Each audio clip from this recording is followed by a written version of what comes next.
বাঁধাকপি দিয়ে সকাল বা বিকেলের জন্য মজার নাস্তা তৈরি করে দেখাবো। এই নাস্তাটা কম সময়ে বানানো যায় আর ছোট থেকে বড় এটা সবাই পছন্দ করবে। এইখানে আমি একটা বাঁধাকপির 3 ভাগের 1 ভাগ নিয়েছি। এখন এটাকে একটু ছুরির সাহায্যে এভাবে কেটে নেব। যারা এখনো এই নাস্তাটা বানাননি আমার আজকের এই রেসিপিটা দেখে তৈরি করে নেবেন। কাটা হয়ে গিয়েছে। এখন এটাকে আমি একটি মিক্সিং বোলে নিয়ে ভালো করে ধুয়ে পানি ঝরিয়ে নেব। এরপর আমি এখানে এরকম ছোট সাইজের একটি আলু নিয়েছি। আলুটাকে এইভাবে গ্রেটার দিয়ে খুব মিহি করে গ্রেট করে নিব।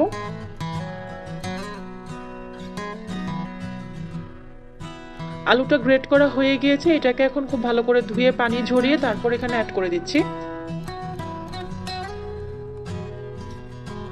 এই পর্যায়ে 2টা ডিম দিয়ে দিচ্ছি।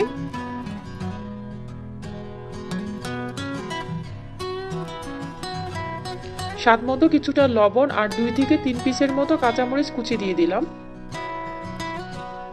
কালো গোলমরিচ গুঁড়া দিয়ে দিচ্ছি 1/4 চা চামচের মতো।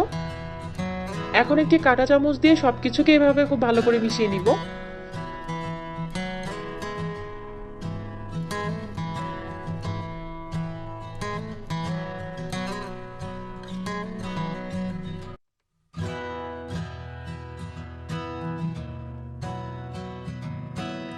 বাঁধাকপির মিক্সারটা তৈরি হয়ে গিয়েছে।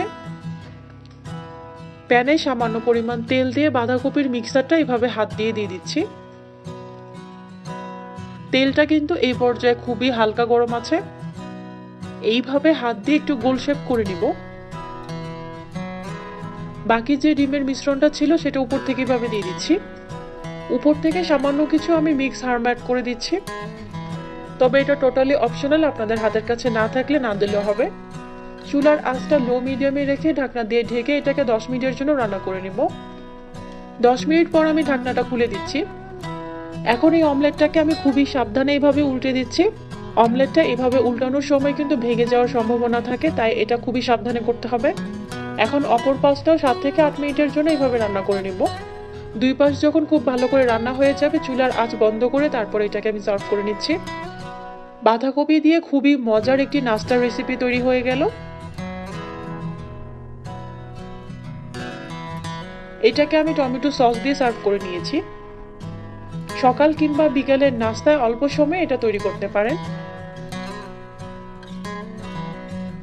আজ এ পর্যন্তই। সবাই অনেক ভালো থাকবেন। আল্লাহ হাফিজ।